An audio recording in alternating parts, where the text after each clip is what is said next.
మీ ఎలాంటి వ్యాపార ప్రకటనలకైనా వెంటనే మా ఛానల్ సంప్రదించండి. ప్రేక్షకులందరికీ నమస్కారం. ఈ రోజు మనతో పాటు ప్రముఖ ఆధ్యాత్మికవేత్త, జ్యోతిష్య వాస్తు పండితులు, బ్రహ్మశ్రీ డాక్టర్ గుండెపూడి శివ సుధీర్ శర్మ గారు మనతో ఉన్నారు.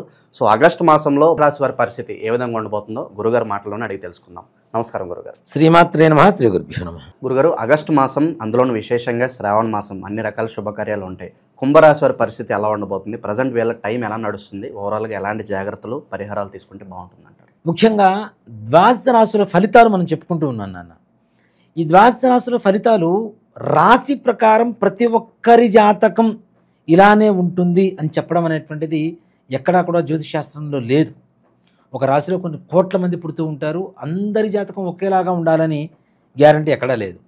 అలాగే మనం పుట్టినప్పుడు ఇప్పుడు ఏవైతే అనుకూలంగా ఉండేటువంటి గ్రహాలు ఉన్నాయో, ప్రతికూలంగా ఉండేటువంటి గ్రహాలు ఉన్నాయో, మనం పుట్టినప్పుడు లగ్నం నుంచి, రాశి నుంచి ఏ గ్రహాలు ఎక్కడ సంచారం జరిగిందో అది తెలుసుకుంటే రాశి ద్వారా గోచారం చెబుతున్నాం కదా, ఇది జరుగుతుందని చెప్పడానికి గ్యారంటీ తెలుస్తుంది. కుంభరాశి వాళ్ళు వీళ్ళది పరిపూర్ణ తత్వం అని చెప్తాం. ముఖ్యంగా తొణకరు దేనికి తొందరగా, కానీ అన్ని పీక్స్లోనే ఉంటాయి. భయం అలానే ఉంటుంది, ప్రేమ అలానే ఉంటుంది, కోపం అలానే ఉంటుంది, బాధ అలానే ఉంటుంది. ఏదొచ్చినా కూడాను ఎక్స్ట్రీమ్ లెవెల్లోనే చూపించగలుగుతారు వీళ్ళు. ఏదో కొద్దిగా చూపించడం. ప్రేమ కూడా ఎట్లా ఉంటుందంటే రావణాసుర కౌగిలి అంటాను చూడండి, రాక్షస కౌగిలి అని, అంత ప్రేమ ఉంటుంది. కోపం వస్తే కూడా విపరీతమైన కోపం, అది కూడా అర్థవంతమైనటువంటి కోపం. అసలు అర్థం లేకుండా ఉండే కోపాలు కొంతమందికి ఉంటాయి, చిన్న మాట కూడా చిరుబురులాడుతూ, అలా ఉండదు.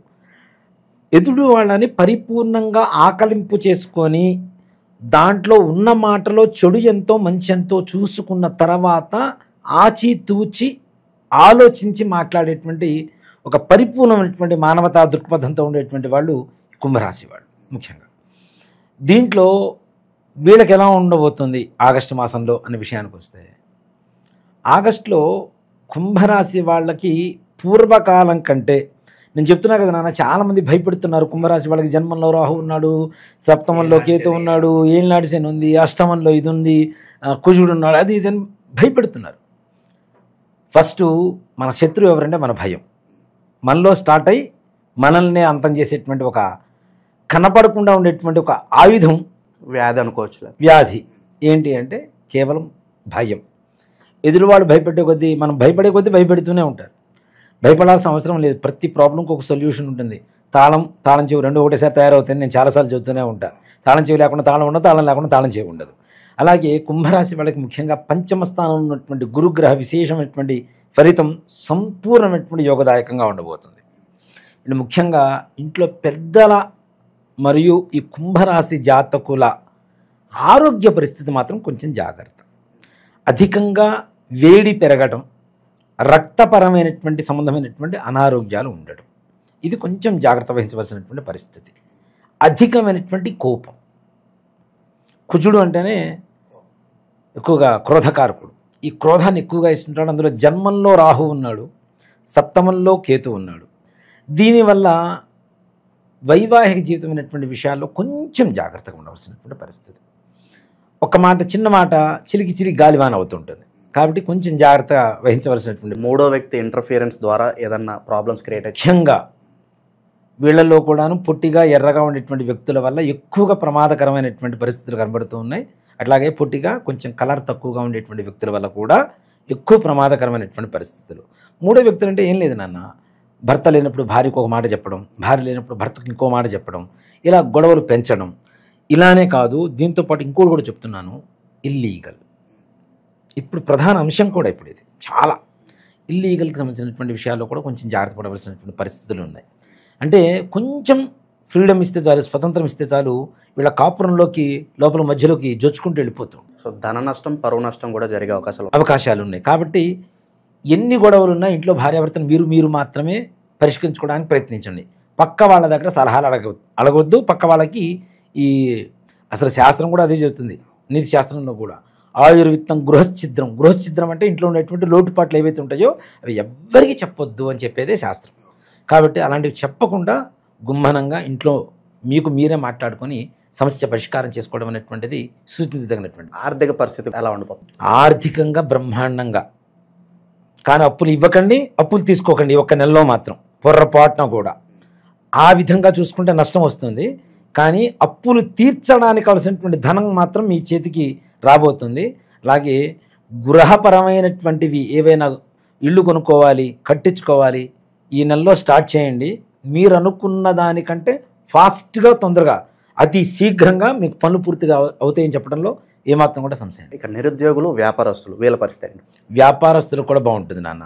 డబ్బు పరంగా ఎక్కడా పెద్దగా లోటుపాట్లు ఏమి ఉండవు, వీళ్ళకి లోట్లు ఏం లేవు. కానీ ఉద్యోగస్తుల వ్యవహారానికి వచ్చేసరికి ఉన్నత అధికారుల ఆవేశానికి లోనైనటువంటి అవకాశం ఉంది.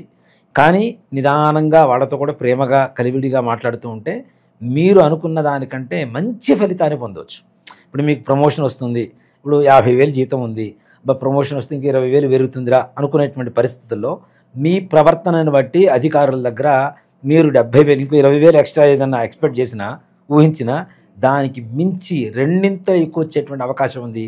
అది కేవలం మీకు ఉండేటువంటి ఆవేశాన్ని కంట్రోల్ చేసుకుంటూ ఈ ఉన్నత అధికారులతో ప్రేమగా మమేకమై మాట్లాడుతూ కలివిడిగా ఉన్నటువంటి వాళ్ళతో పనిచేసుకుంటూ వెళ్ళిపోతే తప్పనిసరిగా మంచి ప్రమోషన్స్ వచ్చేటువంటి అవకాశం ఉంది. ప్రజెంట్ ఉన్న గ్రాస్థితి బట్టి అప్పు చేసి వ్యాపారం పెట్టినా కూడా కలిసి వస్తుందంటారా? అప్పులు అదే చెప్పింది నేను. అసలు ఈ నెలలో అప్పు చేయడం కానీ అప్పు ఇవ్వడం కానీ ఈ నెలలో చేయొద్దు. అప్పు తీర్చడం ఒక్కటే చేయండి. అప్పు చేయొద్దు, అప్పు ఇవ్వద్దు. ఈ రెండు చేశారా ఇచ్చిన వెనక్కి రావు, తీసుకున్నవి తీర్చడం మరలా కష్టం అవుతుంది. మీ దగ్గర ₹1,00,00,000 ఉన్నా ₹1,00,000 అప్పు మాత్రం తీర్చదు, అట్లానే ఉండిపోతుంది. ఇక శుభకార్యాల పరిస్థితి ఏంటి? ప్రత్యేకంగా పెళ్లి చూపులకు వెళ్ళే వాళ్ళకి ఏదైనా జాగ్రత్తలు చెప్తారా? ముఖ్యంగా చెప్పాలంటే వివాహ ప్రయత్నాలు ఏవైతే ఉన్నాయో ఈ నెలలో అంతగా పెద్దగా కలిసి రావు, కానీ కొంతవరకు శుభసూచకం కనపడుతూ ఉంటుంది. ఓకే, ఈ అమ్మాయి అయితే బాగుంటుంది అనుకుంటుంటారు కదా, అక్కడి నుంచి మూమెంట్ స్టార్ట్ అవుతుంది. కానీ అది నిర్ణయం మాత్రం తదుపరి నెలలో జరగడానికి అవకాశం ఉంది. ఈ నెలలో వివాహపరమైనటువంటి వ్యవహారాల్లో అంత తొందరగా అయితే ముందుకు వెళ్ళవు, కానీ ఒక చోట మాత్రం ఆగిపోదు, స్తంభించిపోదు. మూమెంట్ నిదానం, మీరు అనుకున్నంత ఫాస్ట్గా అయితే మూమెంట్ ఉండదు. నిదానంగా వాళ్ళ దగ్గర నుంచి అనుకూలమైనటువంటి వార్తలు వింటూ ఓకే ఈ సంబంధం కుదురుతుంది అనుకునేటువంటి ఒక చిన్న ఆశాభావంతో ముందుకు తీసుకువెళ్తూ తదుపరి నెలలో తప్పనిసరిగా వివాహాలు సంబంధాలు కుదరటానికి మంచి అవకాశం. గురుగారు, మనకి నెక్స్ట్ సెప్టెంబర్లో చాలా వరకు విద్యార్థులు మాస్టర్స్ చదువుకోవడానికి అబ్రాడ్ వెళ్తూ ఉంటారు. వాళ్ళ పరిస్థితి ఏంటి? స్థానచలనం కలిసి వస్తుందంటారా? విద్యార్థులకి ఏమైనా జాగ్రత్తలు చెప్తారు? విద్యార్థులు వీసాకి ట్రై చేయండి, కాదు అనే మాట లేదు. కుంభరాశి వాళ్ళకి లేదు అనే మాట మాత్రం లేదు, ఇక దాంట్లో అనుమానమే లేదు. 100% వెళ్తారు. ఈ సంవత్సరంలో విద్యార్థుల్లో ఇతర దేశాలు వెళ్ళి చదువుకోవడానికో ఉద్యోగ ప్రయత్నాలు చేయడానికో ఏదైనా ప్రయత్నిస్తే పని కాలేదు అన్నవాళ్ళు కేవలం కుంభరాశిలోనే ఉంటారు. పనులు పూర్తయిన వాళ్ళు కుంభరాశిలోనే ఉంటారు. దాంట్లో ఏమాత్రం కూడా సమస్య. భూమికి సంబంధించిన వ్యవహారాల్లో ఎలాంటి జాగ్రత్తలు తీసుకుంటే బాగుంటుందంట? ఇక్కడ నిజంగా మాట చెప్పాలంటేనన్నా ఈ నెలలో మీరు భూమి కొనటానికో ఇల్లు కొనటానికో చిన్న ప్రయత్నం చేయండి, తొందరగా పనులు అవుతాయి. పంటలు కూడా రైతులకి మంచి సస్యశ్యామలంగా పండేటువంటి అవకాశం ఉంటుంది. ఇందాక మనం అనుకున్నాం మిర్చి రైతులని, అలాగే పసుపుకు సంబంధించినటువంటి రైతులకు కూడా కుంభరాశి వాళ్ళకి ఈ సంవత్సరం చాలా బాగుంటుంది.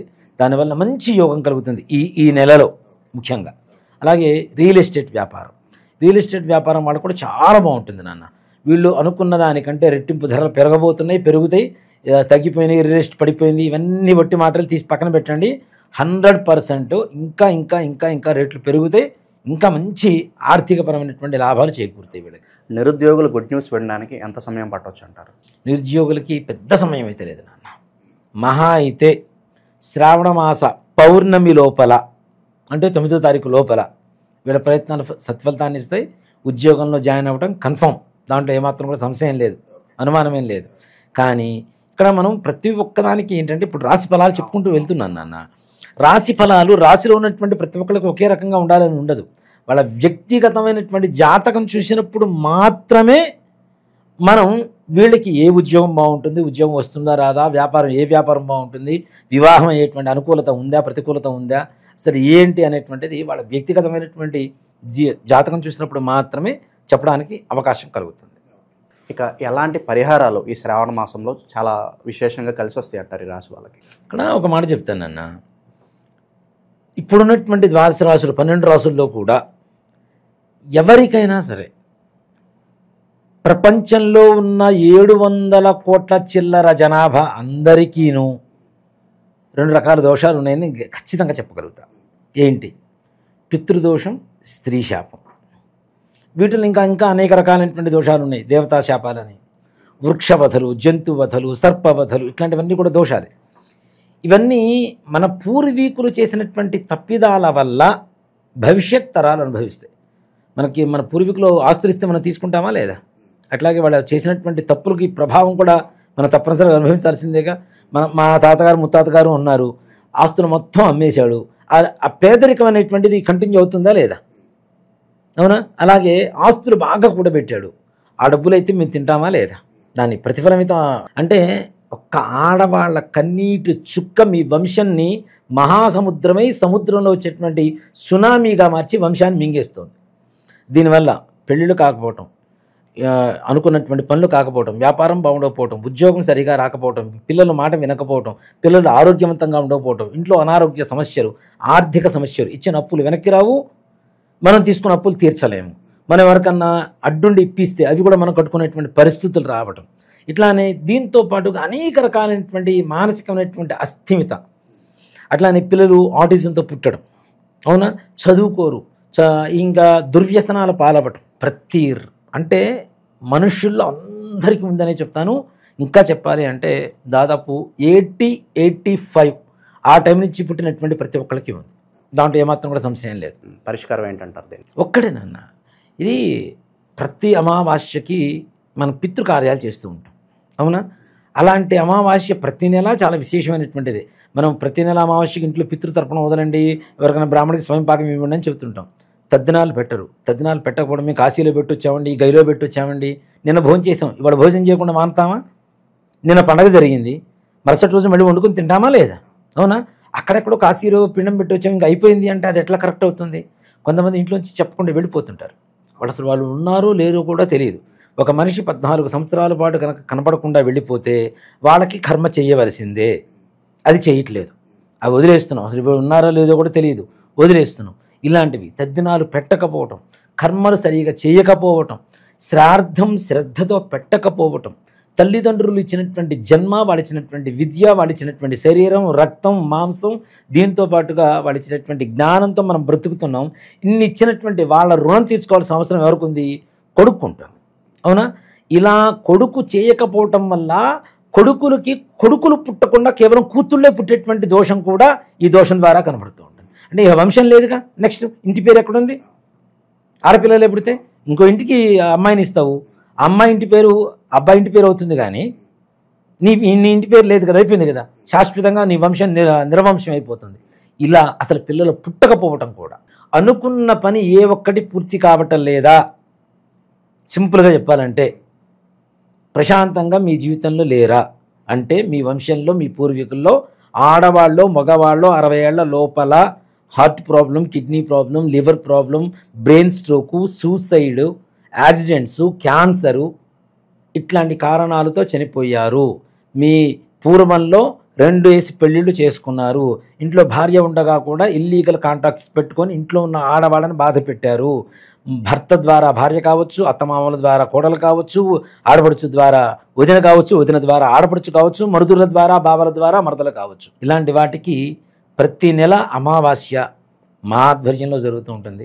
తప్పనిసరిగా గోకర్ణంలో మహాబలేశ్వరుడి చెంత ఈశ్వరుడు ఆత్మలింగం, ప్రపంచంలో ఇంకెక్కడా లేనటువంటి ఒకే ఒక్క చోట ఉన్నటువంటి ఆత్మలింగం గోకర్ణ క్షేత్రంలో మాత్రమే ఉంది. అక్కడ చాలామంది కూడాను ఈ మన సామూహికమైనటువంటి శ్రాద్ధాలు అవి చేస్తుంటారు. దయచేసి మీరు చేయించుకోపోయినా పర్లేదు, సామూహికమైనటువంటి శ్రాద్ధాలు పెట్టవద్దు. దానివల్ల వచ్చేటువంటి మంచి ఫలితం కంటే చెడు ఫలితాలు ఎక్కువగా ఉంటాయి. ఈ వెబ్సైట్లు అవన్నీ కూడా చాలా క్రియేట్ చేసి చాలామంది చేస్తున్నారు, అవి కూడా వాటిలో ప్యాకేజీలు పెడుతున్నారు. అవన్నీ కరెక్ట్ కాదు నాన్న. రాండి, తప్పనిసరిగా సశాస్త్రీయంగా ఎవరైతే బ్రాహ్మలు ఉంటారో, కర్ణాటకలో అందరికీ తెలుసు జంగం వాళ్ళు ఎక్కువ మంది ఉంటారు. జంగం వాళ్ళు కాదు, బ్రాహ్మలే, జంగం వారే. సో కాబట్టి బ్రాహ్మలు చేసేటువంటి విధానంగా సశాస్త్రీయంగా అక్కడ తప్పనిసరిగా పూజ చేయించుకొని మన దగ్గర నుంచి బస్సులో నుంచి బయలుదేరుతుంటాం. ఇక్కడ నుంచి ప్రతి నెల అమావాస్య ముందు రోజు బయలుదేరుతాం, అమావాస్య రోజు పూజ అక్కడ. అందులో ఈ శ్రావణ బహుళ అమావాస్య మఖా నక్షత్రం కలిసి వచ్చింది. ఈ ఈ దోషాలు ఉన్న వాళ్ళ వంశంలో మఖా నక్షత్రంలో పుట్టేవాళ్ళు కూడా కొంతమంది ఉంటారు. మఖా నక్షత్రం కలిసి వచ్చినటువంటి అమావాస్య, శ్రావణ బహుళ అమావాస్య చాలా విశేషమైన ఈ ఆగస్టు మాసంలో వచ్చే అమావాస్య. ఈశ్వరుడికి, వెంకటేశ్వర స్వామి వారికి, లక్ష్మీదేవికి, గౌరీదేవికి, పితృదేవతలకి, చంద్రుడికి, ఇంతమందికి ఇష్టమైనటువంటి మాసం ఇది. ఇంతమంది మాసం ఇష్టమైనటువంటి దేవతలకి ఆరాధనకి అర్హత కలిగినటువంటి మాసంలో శ్రావణ బహుళ అమావాస్య ఆగస్టు 23వ తారీఖు అయింది. 22వ తారీఖు ఇక్కడ బయలుదేరుతాం. 23వ తారీఖు పూజ ఉంటుంది. మరలా చేయించుకొని 24వ తారీఖు ఉదయం 11 గంటల గల హైదరాబాద్లో ఉంటాం. కాబట్టి రావాలనుకున్నటువంటి వాళ్ళు అందరూ రాండి తప్పనిసరిగా. నా ఆధ్వర్యంలో, అంటే నేను చేయించడం కాదు, నేను అక్కడ బ్రాహ్మణులు పెట్టి చేయిస్తూ ఉంటాం. తప్పనిసరిగా నేను కూడా కలుస్తాను మిమ్మల్ని అక్కడ. తప్పనిసరిగా రాండి. రావాలనుకున్న వాళ్ళు దయచేసి సామూహికంగా చేయించుకోవద్దు. సో కాబట్టి దీనికి ప్రత్యక్ష నిదర్శనం ఇంకోళ్ళు కాదండి, నాకు నేనే 2018లో నేను చేయించుకున్నాను. నాది శబరి తత్వం. నాది భక్తి అంటే శబరి తత్వం. రాముడికి పండ్లు ఇచ్చేటప్పుడు ఆవిడ ఎంగిలి చేసి బాగుందా లేదా అని టేస్ట్ చూసి మరీ ఇచ్చింది. నేను చేయించుకున్న తర్వాత నాకు బాగుంటే మిగిలిన జనాలకు చెప్తా. నేను తినకుండా పండు బాగుంది తిను అంటే అది ఎంతవరకు? అవునా? అది మొహమాటానికి వగరుగా ఉన్న తీయగా ఉందని చెప్తారు. అలా కాదు, నేను అనుభవించాను కాబట్టి ఎదుటి వాళ్ళకి చెప్పడానికి నాకు అర్హత కలిగింది.